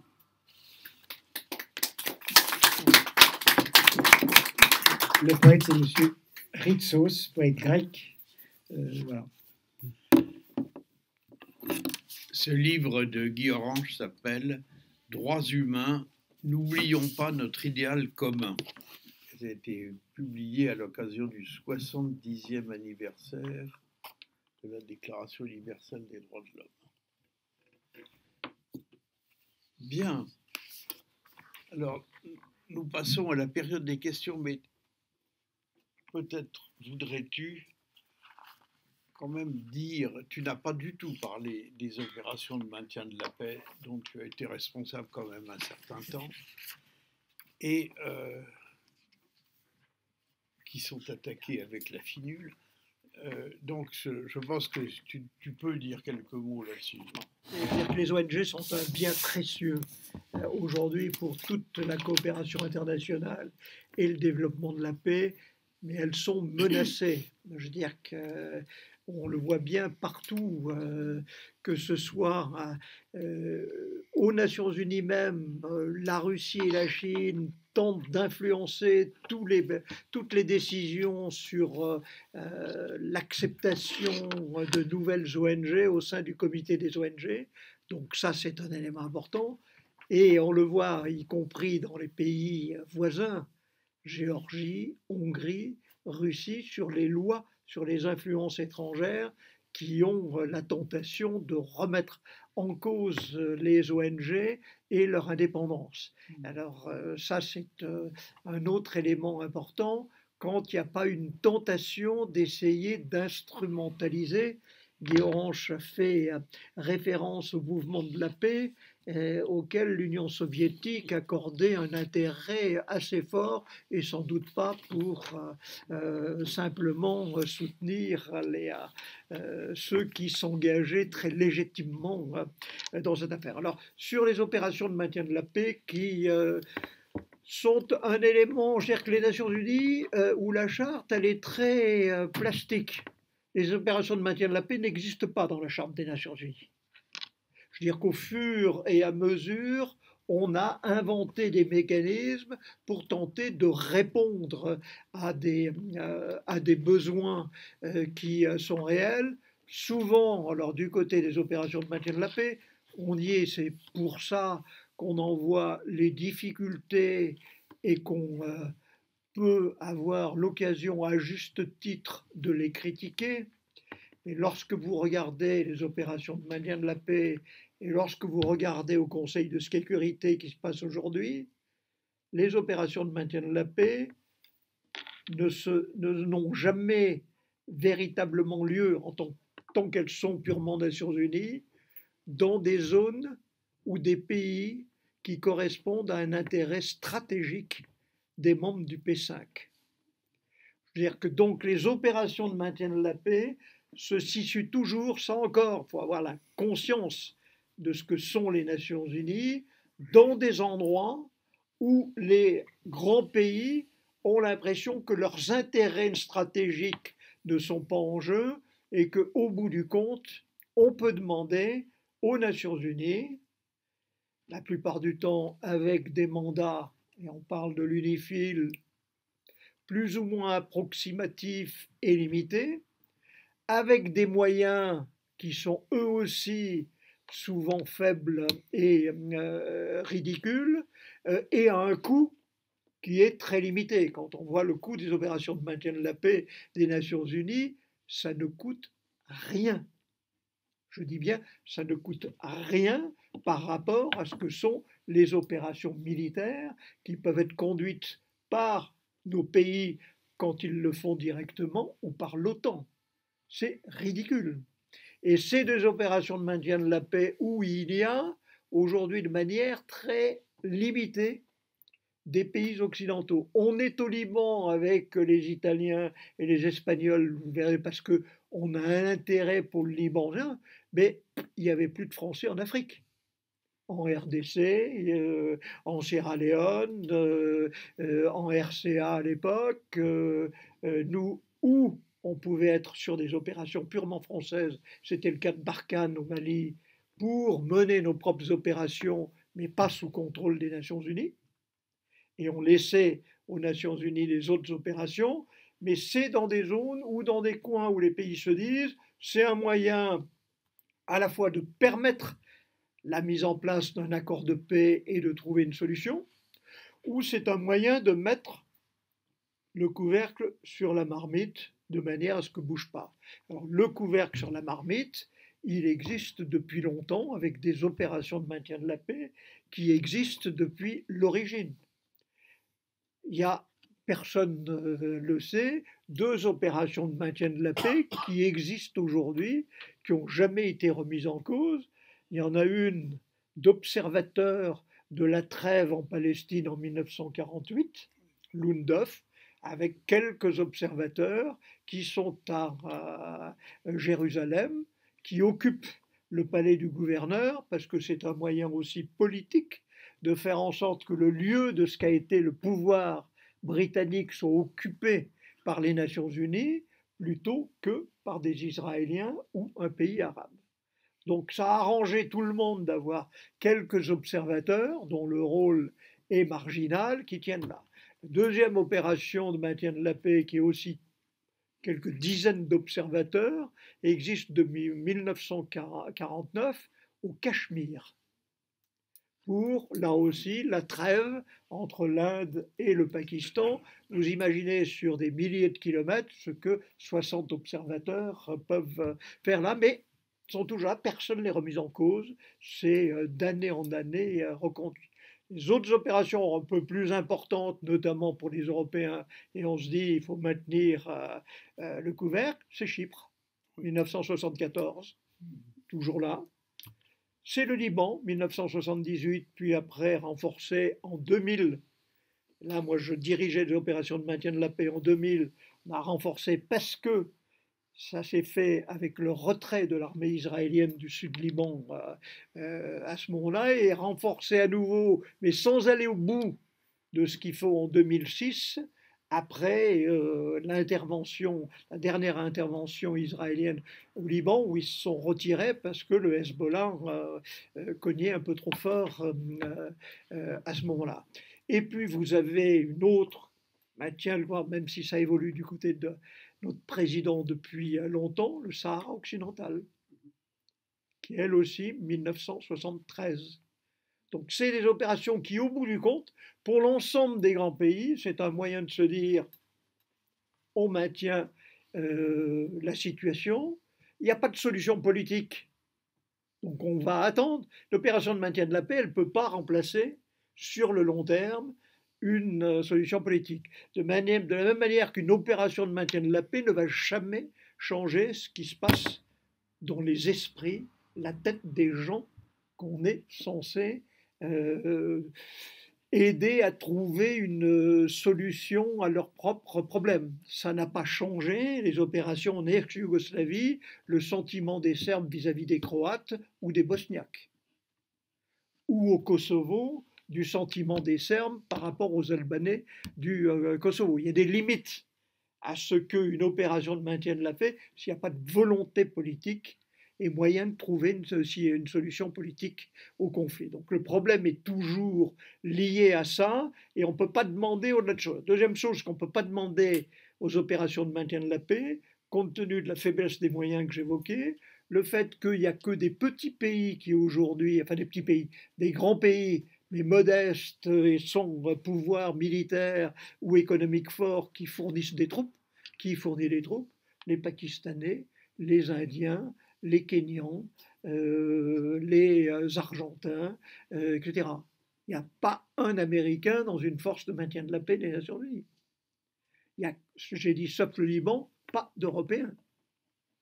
Donc c'est que des pays du Sud dont les moyens sont limités, la formation est plus ou moins réduite, qui ne parlent pas nécessairement la langue du pays dans lequel ils se trouvent et qui ont des mandats qui leur interdisent quasiment, ils sont là pour observer la plupart du temps et ils ont la possibilité d'utiliser leurs armes uniquement en cas d'autodéfense, mais pas du tout pour imposer une situation. Donc c'est relativement limité, mais ça a permis, je veux dire qu'à Chypre, au Sahara occidental, d'éviter depuis des dizaines d'années que le conflit réexplose, même si ça n'a pas permis, hélas, parce qu'il n'y a pas suffisamment de volonté politique et de pression, de tenter de trouver la situation.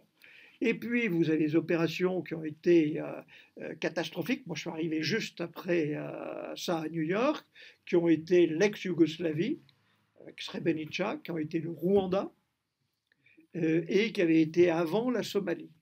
Mais là encore, parce qu'on envoyait des troupes sans véritable moyen, avec des mandats qui étaient des mandats tout à fait impossibles, donc des troupes qui étaient là pour faire de l'humanitaire dans des situations de conflit, notamment en ex-Yougoslavie, qui se sont traduites par des catastrophes. Et alors qu'après la chute du mur de Berlin, on avait pensé que les Nations Unies pouvaient partir, et d'un seul coup, tous les pays ont dit, Russes, Américains, Chinois, allez, on lance des opérations de maintien de la paix. Le secrétariat des Nations Unies va pouvoir faire ça avec des moyens. Alors c'est vrai qu'il y a eu l'agenda de la paix pour Boutros à l'époque qui était fait, mais c'était avec des moyens tellement réduits et un soutien politique tellement déficient que ça s'est traduit par des catastrophes. Et au moment où il y a eu les catastrophes, et c'est ça la limite, quand vous êtes en Yougoslavie, et notamment à Srebrenica, que vous avez devant vous un génocide qui se commet, vous dites à vos troupes sur place, Kofi Annan qui était à ma place avant que j'y sois, pour dire faites quelque chose aux Néerlandais, le contingent néerlandais, pourtant néerlandais qui était sur place, dit on ne va pas attaquer les forces serbes. Donc on appelle notre chef d'état-major à La Haye qui dit les gars, vous faites rien. Et les Nations Unies sont confrontées au fait qu'il ne se passe rien. Et quand vous êtes au Rwanda, que ça commence à chauffer et que 5 casques bleus belges sont tués dans la rue, première réaction des Belges, sans en parler aux Nations Unies, on retire notre contingent. Donc d'un seul coup, la mission s'effondre et Boutros vient au Conseil de sécurité demander des troupes supplémentaires et un renforcement du mandat, et tout le monde lui dit oh là là, halte là, on ne fait rien. Donc les Nations Unies sont confrontées chaque fois, non pas en fait à leur incapacité, mais à l'absence de volonté politique et de moyens qui lui sont donnés. Dans le même temps, il peut y avoir des succès qui sont tout à fait incroyables. Le Cambodge a été un réel succès. La Namibie a été un réel succès. Au Mozambique, ça s'était bien passé. Et moi, j'ai monté des opérations dont je suis fier. La première a été la Sierra Leone, dans une situation impossible et difficulté. C'est une réussite. On a fait la même chose au Libéria, ça a été une réussite avec ça. J'ai monté l'opération au Kosovo, et je pense que c'est pas mal. Et j'ai monté l'opération au Timor oriental, qui elle aussi a été un succès, et des pays qui se sont construits et qui aujourd'hui sont en train de se développer. Donc vous avez très clairement un bilan contrasté. Il faut savoir ce que sont les limites de ces opérations et savoir s'il y a une volonté politique réelle ou pas des grands pays et des moyens qui sont donnés au secrétariat. Pour te dire, moi quand je suis arrivé, c'était les basses eaux, parce qu'après Srebrenica et le Rwanda, on dit c'est fini, ça ne peut plus être les Nations Unies qui font des opérations de maintien de la paix. Je suis arrivé au bout de 6 mois, il restait des missions limitées, celles dont je parlais tout à l'heure, qui sont là depuis les années 70, et c'est à peu près tout. Il y avait Haïti, et donc je m'étais retrouvé avec 7000 hommes sur le terrain 6 mois après mon arrivée. Quand je suis parti 3 ans plus tard, j'avais 60 000 hommes sur le terrain et 8 opérations nouvelles qui étaient parties, dont la République démocratique du Congo, la RCA, la Sierra Leone, Haïti, le Libéria, le Kosovo et Timor. Donc je veux dire que c'est pour ça que les Nations Unies, vous voyez qu'on est dans des situations en permanence de haut et de bas et qui correspondent à la situation internationale et à l'existence ou pas d'une volonté politique des grands États. Bien, merci, merci. Je suis content que tu aies dit ça. Les questions. Tu peux passer le micro. Qui veut poser une question? Tenez, voilà. Merci. Attends. Pose. Oui, c'est bon.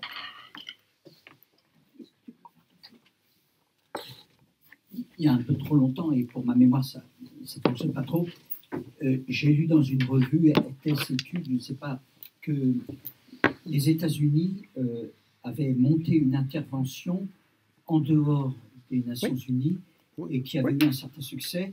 Et je me dis, par rapport à ces deux guerres en cours, que peut-être vous minimisez dans leur possibilité de provoquer une amplification vraiment ennuyeuse.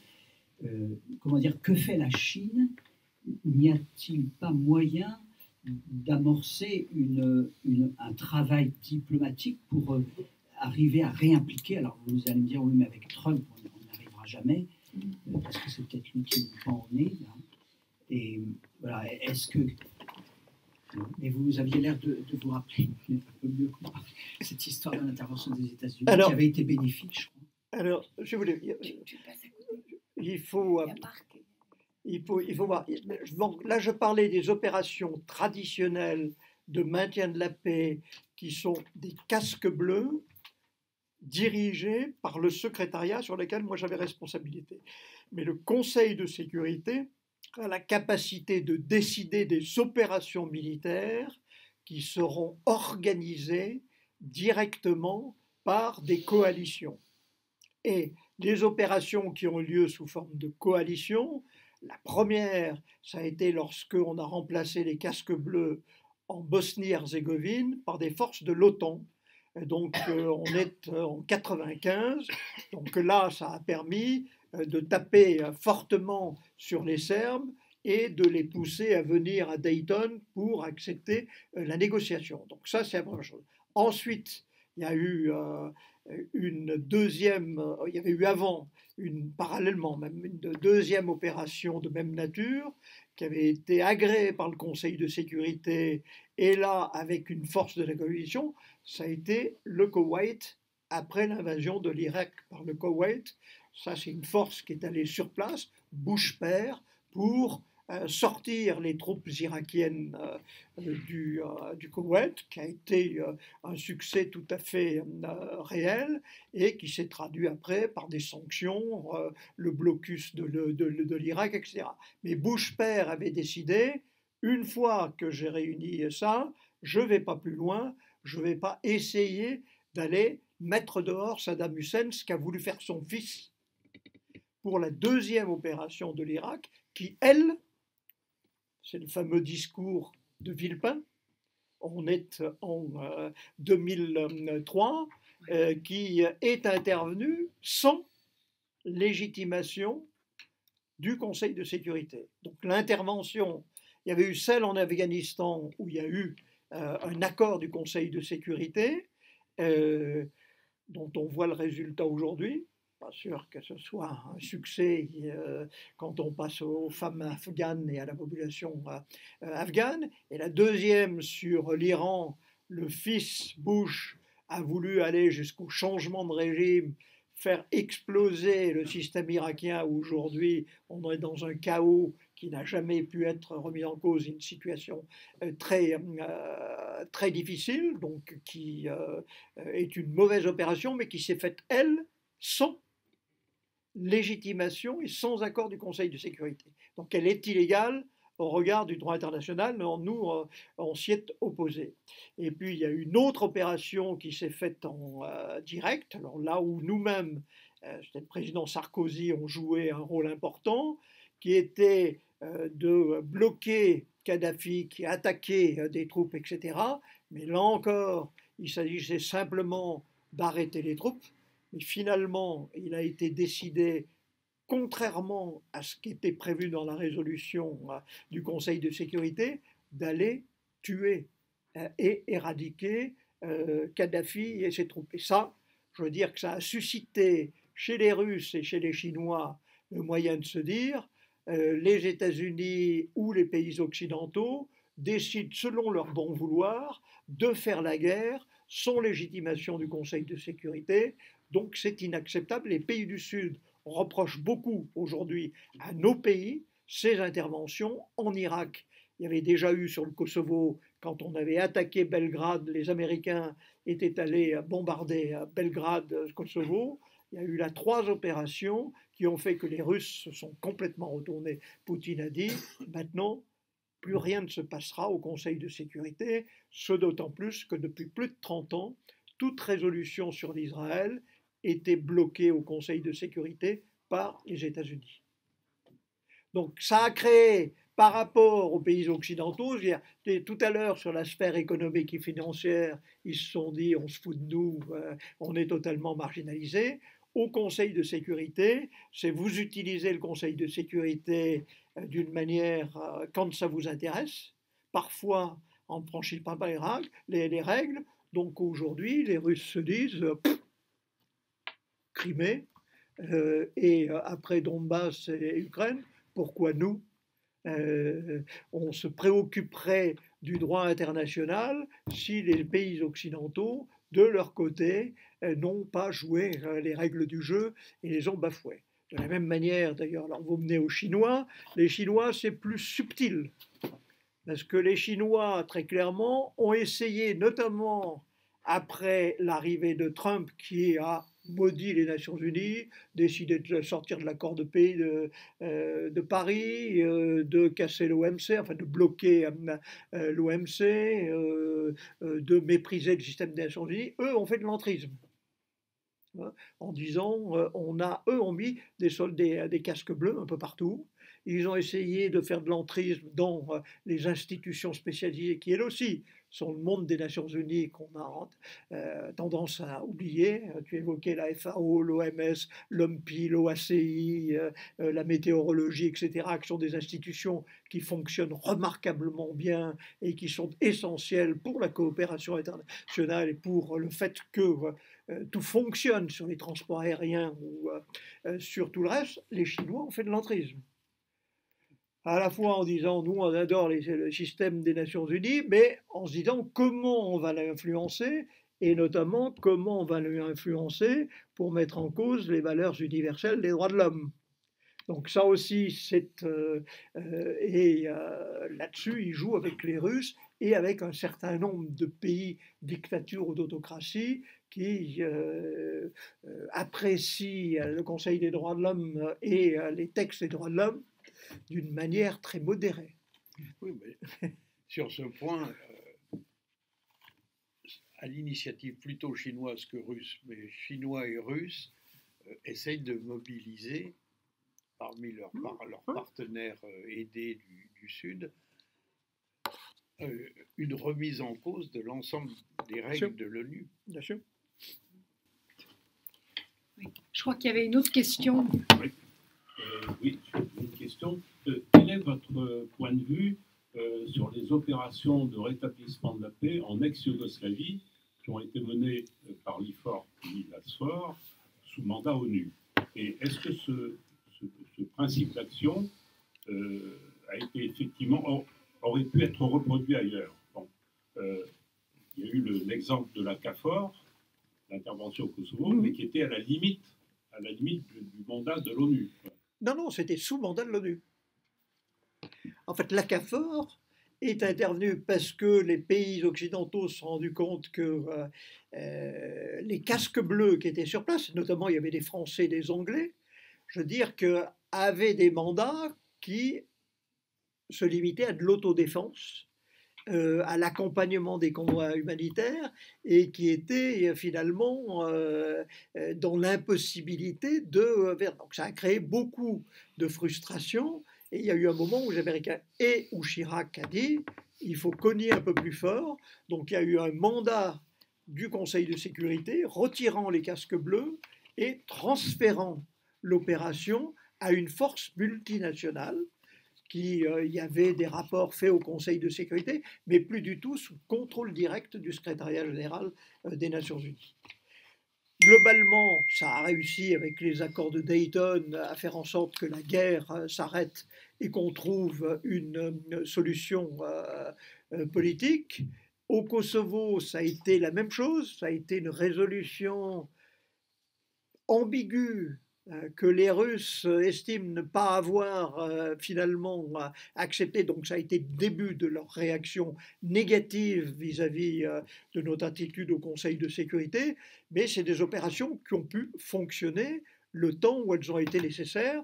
Et moi, quand j'ai monté l'opération au Kosovo, j'avais sous la coupe des Nations Unies tout ce qui était civil et policier, et en coopération avec la CAFOR, qui avait, elle, toutes les opérations militaires.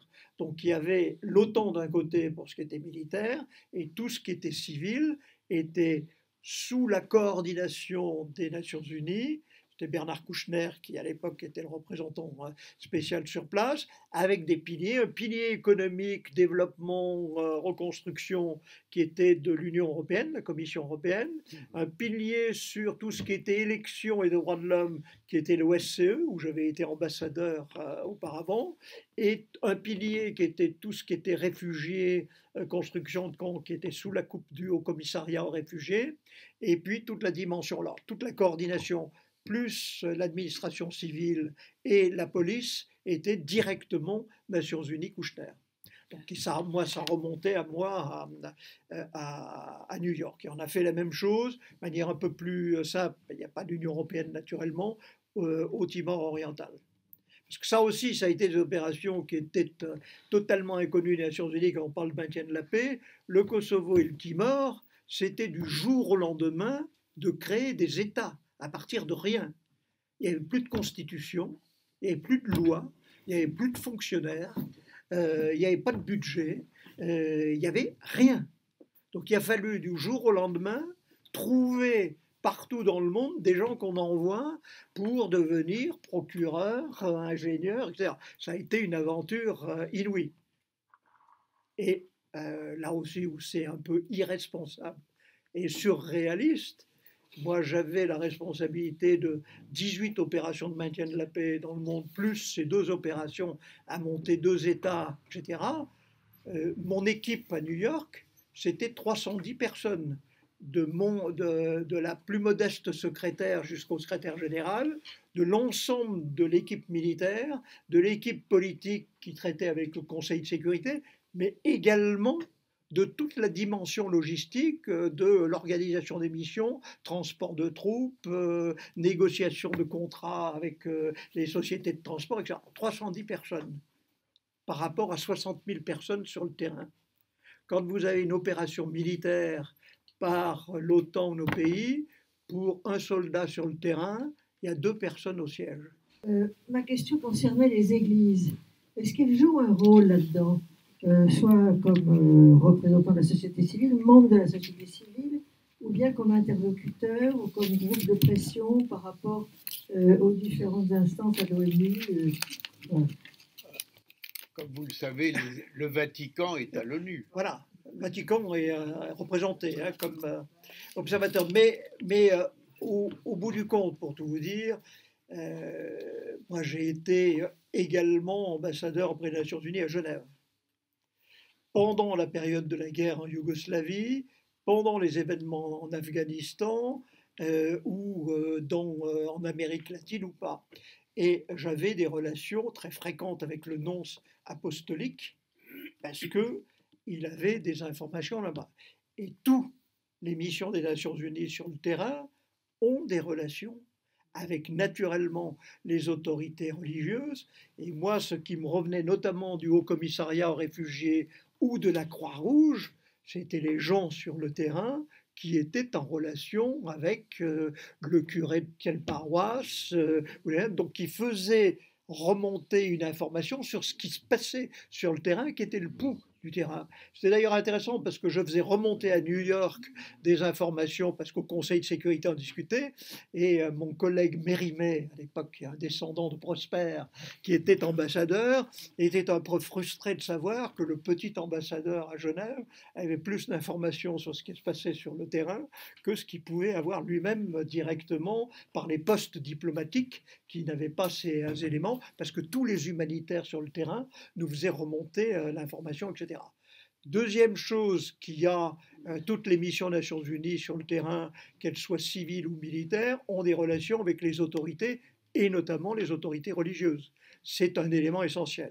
Puis, troisièmement, il y a un élément qui est important, donc là c'est sur le rôle des ONG, j'y reviens, elles ont un rôle très important dans les médiations sur les questions politiques et souvent les Nations Unies ne peuvent pas déjeuner avec le diable.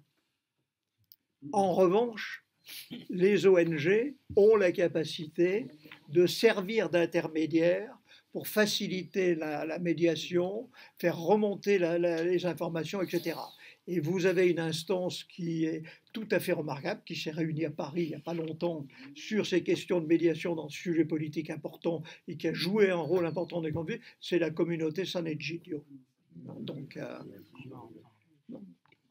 Attends, tu as peut-être des compléments. Là. Non, je pense que M. l'ambassadeur a également bien situé la place de la société civile. Ce que je veux dire, c'est que pour moi, dans cette construction de la paix, c'est aussi là que se trouve la vraie catholicité des églises chrétiennes, c'est-à-dire leur universalité. Et je pense que ce n'est pas suffisamment présent dans nos communautés chrétiennes, cette dimension-là de la participation, alors certes par les discours du pape, etc., et qui sont tout à fait fondamentaux et très très importants, parce que je ne sais pas si vous imaginez l'usage qu'un résistant chinois ou un résistant, je ne sais pas, de tel ou tel pays, peut faire de ces textes, non seulement des textes de droits de l'homme en général, mais des déclarations, par exemple, provenant du pape ou d'autres communautés chrétiennes. Donc ça, c'est très important, et cette vraie universalité, elle est dans tous ces groupes. Et je crois que là, dans nos communautés, je dirais, pour ceux qui vont encore dans les paroisses, pour ceux qui vivent la vie chrétienne au cœur des réalités de terre à terre, je souffre toujours quand cette réalité positive d'une présence de la vraie catholicité chrétienne dans le monde à travers ces acteurs chrétiens, et je peux vous dire que en écoutant, je regardais le témoignage d'un Chinois, il ne se dirait sûrement pas chrétien, mais proche cependant de ce courant, c'est Liu Xiaobo. Liu Xiaobo, il était prix Nobel de la paix en 2010, il est mort dans une prison en 2017 parce qu'il n'a jamais été soigné. Et Liu Xiaobo va écrire en 2008, à l'occasion d'un anniversaire de la déclaration de 1948, je vous lis ce texte parce que très souvent, ah oui, mais les Chinois n'ont rien à voir avec les droits de l'homme. Quel Chinois? Oui. Alors que monsieur... Tout à fait, oui. Le secrétaire général du parti n'ait rien à voir, c'est très possible. Mais voilà ce qu'écrit Liu Xiaobo. N'oubliez pas qu'il en est mort. Ouais. Après avoir fait la longue expérience d'une situation désastreuse en matière de droits de l'homme, le peuple chinois se rend compte plus clairement chaque jour que la liberté, l'égalité et les droits de l'homme sont des valeurs universelles et que le peuple chinois peut s'y intéresser. Je pense que c'est important de briser ces espèces de schémas qu'on a et de vivre pleinement, là c'est pas un chrétien en tant que tel, hein, mais de vivre cette catholicité, cette universalité dans la présence, là c'est pas un catholique ou c'est pas un chrétien, mais de groupes chrétiens. On ne se rend pas compte, j'ose ce terme, de la force de frappe de cette universalité des communautés chrétiennes dans la construction de la paix, ou en tout cas dans la dénonciation des impasses quant à la construction de la paix. Bien, ben, il me reste à remercier l'ambassadeur Bernard Millet, l'avocat qui orange, et l'artisan de ces rencontres sur la paix depuis quelques séances, 3, et il y en reste encore d'autres au mois de novembre, au mois de décembre, et peut-être en janvier. Donc l'effort de confrontation à parler de la paix et surtout à réfléchir aux conditions de la paix va se poursuivre. Merci à tous d'être venus jusque-là et à novembre. Oui, le 20 novembre. 20 novembre et 18 décembre. Voilà. Le 20 novembre, construction de la non-violence sera à l'ordre du jour, entre autres.